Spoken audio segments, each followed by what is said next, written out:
दुनिया में आज देखिए कोविड-19 से कर रहा थी मुंबई का दर्द। भारत में कोरोना संक्रमण के एपिसेंटर मुंबई में मरीज बेहाल, अस्पतालों में दाखिला पाना बड़ी चुनौती। सरकार का दावा जल्दी दूर होगी बेड की कमी की समस्या। अब तक 1100 से ज्यादा मौत, 35,000 से ज्यादा केस। स्वागत है आपका बीबीसी दुनिया में। मैं आपके साथ पायल भुयन। कवर स्टोरी में दिखाएंगे कोरोना से जूझती मुंबई का हाल, लेकिन पहले सुर्खियां। भारत में कोविड-19 संक्रमितों की संख्या 1,65,000 के पार। 24 घंटे में 7,400 से ज्यादा नए मामले, करीब 71,000 से ज्यादा लोग ठीक हुए। दिल्ली में दूसरे दिन भी सामने आए कोविड-19 के 1,000 से ज्यादा मामले। दुनिया भर में कोविड-19 के 58,37,000 से ज्यादा मामले, 3,60,000 से ज्यादा की मौत। ब्राजील में 24 घंटे में 26,000 से ज्यादा नए केस। WHO की चेतावनी, कोरोना के एक और झटके के लिए रहना चाहिए तैयार। 11 साल में सबसे निचले स्तर पर रही भारत की आर्थिक विकास दर। वित्त वर्ष 2019-2020 में 4.2% रहा जीडीपी ग्रोथ। चौथी तिमाही के आंकड़ों में दिखा कोरोना वायरस का असर। जीडीपी की दर गिरकर हुई 3.1%। अमेरिकी राष्ट्रपति डोनाल्ड ट्रंप और ट्विटर के बीच तीखी हुई तकरार। ट्विटर ने कहा, अमेरिकी राज्य मिनियापोलिस पर राष्ट्रपति का कमेंट हिंसा को देता है बढ़ावा, पर नहीं हटाया ट्वीट। सोशल मीडिया को लेकर ट्रंप ने फिर कही रेगुलेट करने की बात। इनमें से कुछ अहम खबरों की चर्चा आज बीबीसी दुनिया में।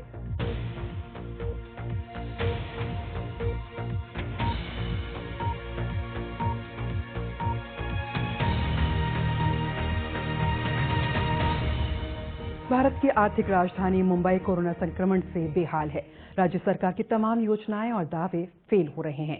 नए मरीजों और बीमारी से मरने वालों की संख्या लगातार बढ़ रही है। सबसे बड़ी दिक्कत यह है कि अस्पताल में इलाज की जरूरत वाले मरीजों में से कईयों को दाखिला नहीं मिल पा रहा है। कवर स्टोरी में आज जानिए मुंबई की जमीनी तस्वीर।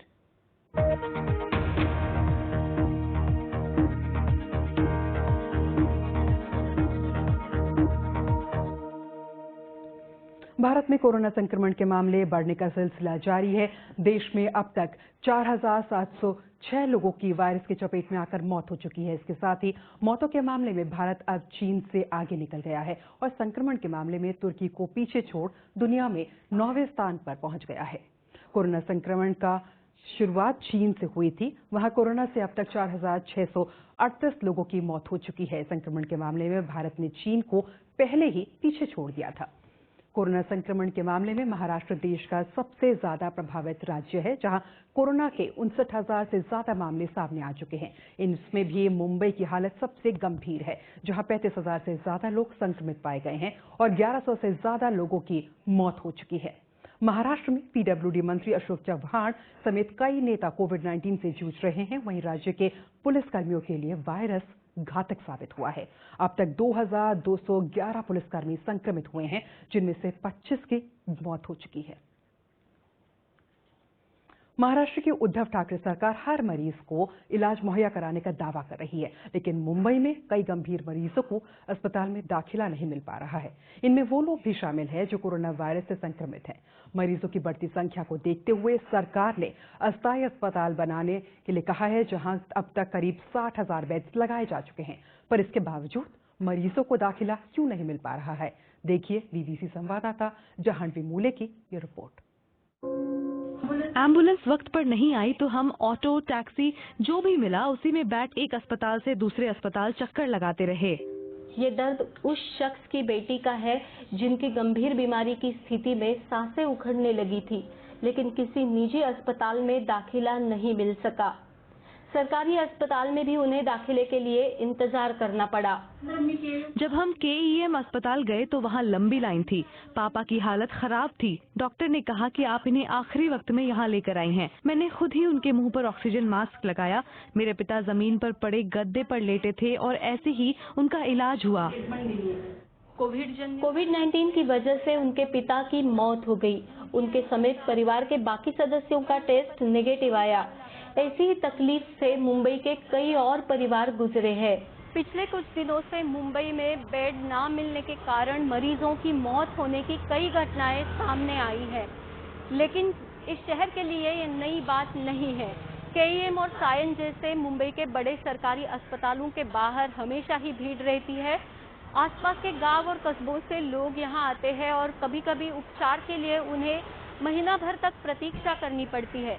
ऐसे में कोरोना वायरस की महामारी आई है। इसमें कोई शक नहीं कि बीएमसी के अस्पताल भरे हुए हैं। हमारे यहाँ डेंगू और मलेरिया के मरीज भी हैं।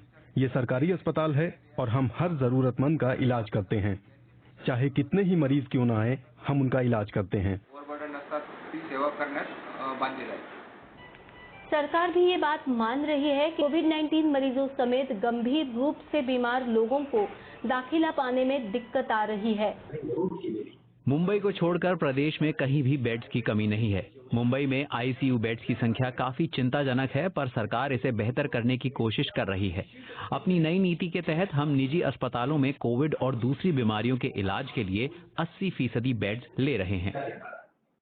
पर फिर बेड्स की कमी क्यों हो रही है? सरकार के अनुमान के मुताबिक कोविड मरीजों में से 5% की हालत गंभीर है, जिन्हें वेंटिलेटर या ऑक्सीजन सपोर्ट वाले बेड्स की जरूरत है। मुंबई में गुरुवार तक 25,485 लोगों में कोरोना की पुष्टि हो चुकी है, जिसका 5% यानी करीब 1775 मरीजों को ऑक्सीजन और वेंटिलेटर सपोर्ट चाहिए होगा। पर मुंबई की म्युनिसिपल कॉरपोरेशन के पास सिर्फ 530 बेड है, जिनमें अब निजी अस्पतालों से 955 बेड जोड़े जा रहे हैं। पर कोविड के अलावा बाकी बीमारियों से जूझ रहे मरीजों को भी इनमें से कुछ आईसीयू बेड्स की जरूरत रहेगी। ऐसे में सवाल उठता है कि क्या इतने बेड्स काफी रहेंगे? जानवी मुड़े, बीबीसी मुंबई। कोरोना की वजह से इस साल जापान में होने वाले ओलंपिक खेलों को स्थगित कर दिया गया। कई अन्य खेल प्रतियोगिताओं को भी टाल दिया गया। कुछ खेल आयोजन शुरू हुए तो वहां खिलाड़ी कोरोना संक्रमित पाए गए।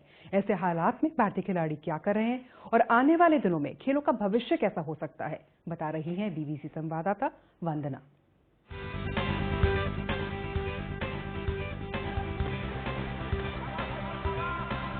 तीन महीने पहले तक भारत के खिलाड़ी ओलंपिक की तैयारी में जुटे थे।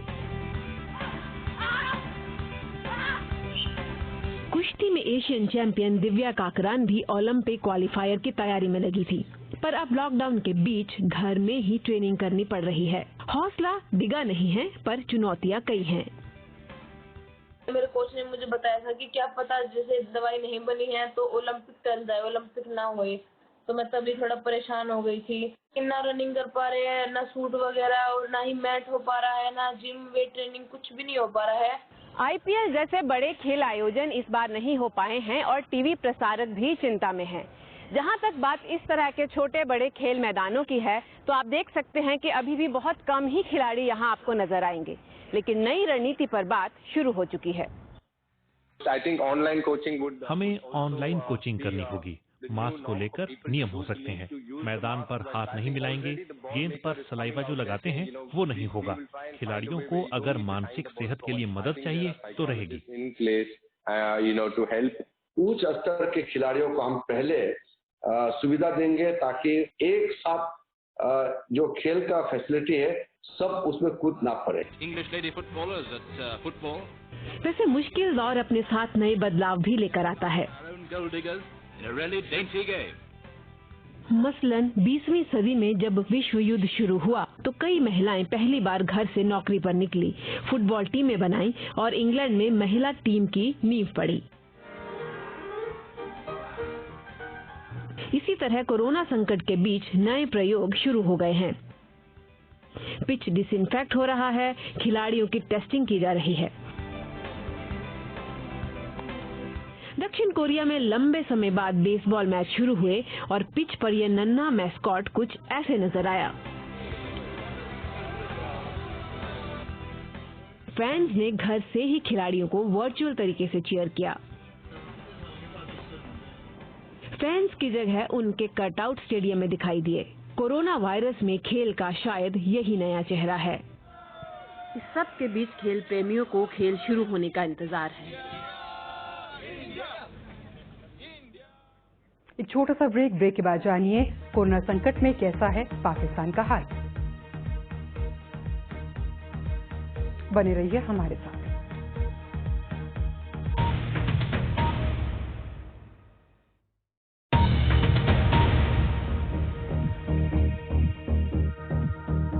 आप देख रहे हैं बीबीसी दुनिया में आपके साथ पायल भुयन। दक्षिण कोरिया में कोरोना के मामले अचानक बढ़ने के बाद 200 से ज्यादा स्कूलों को बंद करना पड़ा है।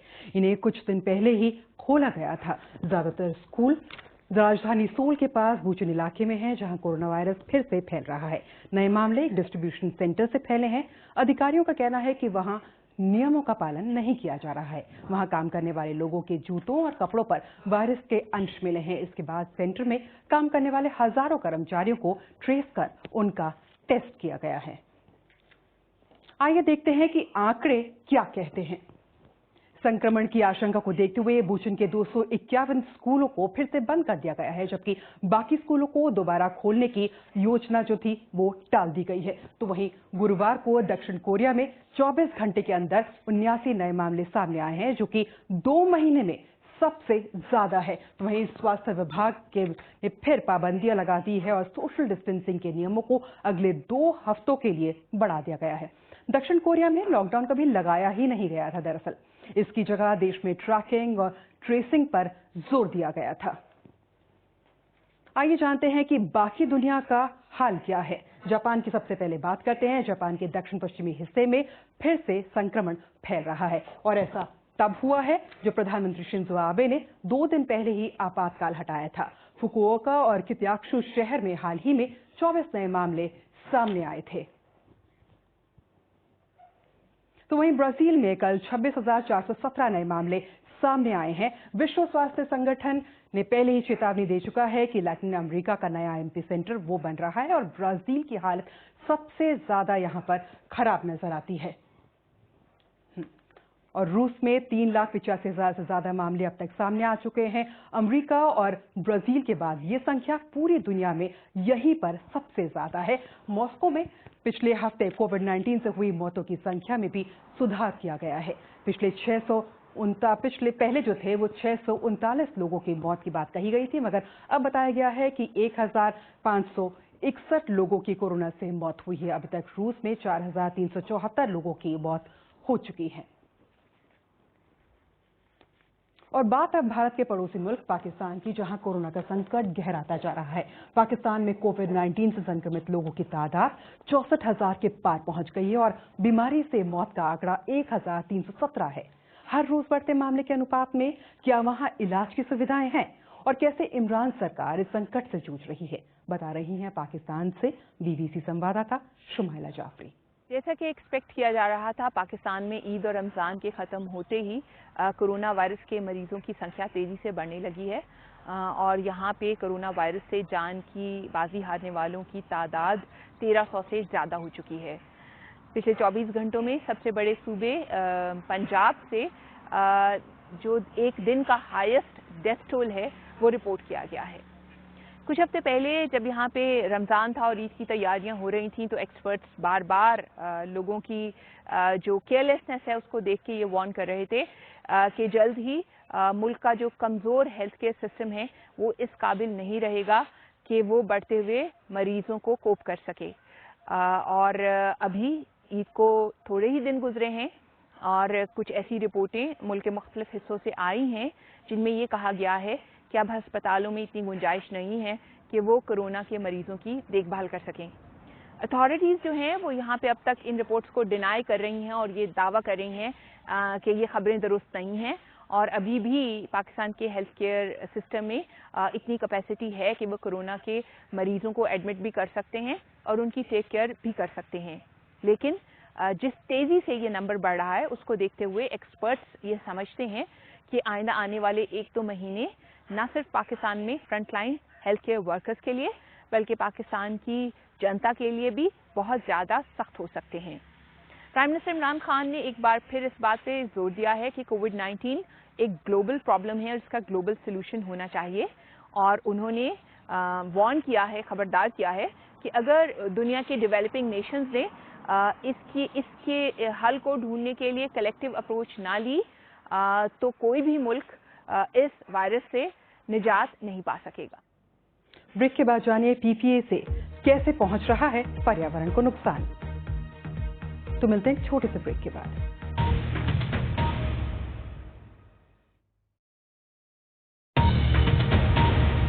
स्वागत है आपका, मैं आपके साथ पायल भुयन। कोरोना वायरस महामारी के फैलते ही हर देश अपने स्तर पर पीपीई किट बनाने में जुट गया। डॉक्टरों और दूसरे मेडिकल स्टाफ को ग्लव्स, फेस मास्क, गाउन्स की जरूरत होती है, लेकिन प्लास्टिक से बनी ये चीज जब बेकार हो जाती है तो इनका क्या होता है? ये पर्यावरण को किस तरीके से नुकसान पहुंचा रहे हैं, देखिए इस रिपोर्ट में। फ्रांस के दक्षिणी समुद्री तट की एक तस्वीर। कोविड-19 दौर में ये भी होगा, ऐसी कल्पना शायद ही की गई थी। ये वीडियो पर्यावरणविद लॉरेंट लैम्बार्ट ने शूट किया है। इसमें समंदर में कई डिस्पोजेबल ग्लव्स देखे जा सकते हैं। और यहाँ सिर्फ ग्लव्स ही नहीं है, फेस मास्क भी है। और ये भूमध्य सागर में मौजूद प्लास्टिक पॉल्यूशन में इजाफा कर रहे हैं। लॉरेंट लैम्बार्ट ऑपरेशन क्लीन सी नाम के एक संगठन से जुड़े हैं, जो मानता है समंदर हमारी धरोहर है और हमें उनकी हिफाजत करनी चाहिए। 2 घंटे तक समंदर में तैरने के बाद उन्हें ये चीजें मिली: दर्जनों प्लास्टिक की बोतलें, फेस मास्क और ग्लव्स। जाहिर है इस वक्त पीपीई किट की मांग बहुत ज्यादा है।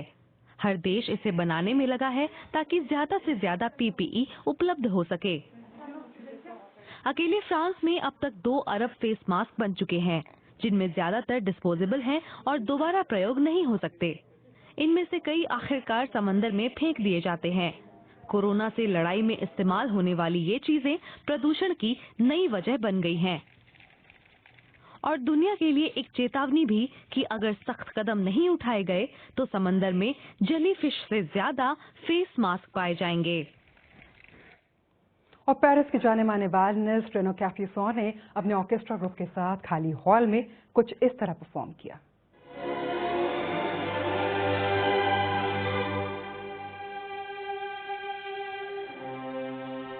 लॉकडाउन लागू होने के बाद ये उनकी पहली परफॉर्मेंस है। रेनो का मानना है कि दोबारा परफॉर्म कर पाना फिर से जिंदगी मिलने जैसा है। और रूस के इन एथलीट्स ने लॉकडाउन में ट्रेनिंग करने का क्रिएटिव तरीका ढूंढ निकाला है।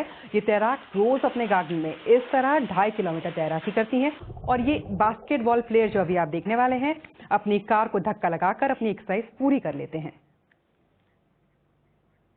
और कार्यक्रम से जुड़े किसी भी टॉपिक पर आप मुझे ट्वीट कर सकते हैं। मेरा ट्विटर हैंडल है @पायल भुयन।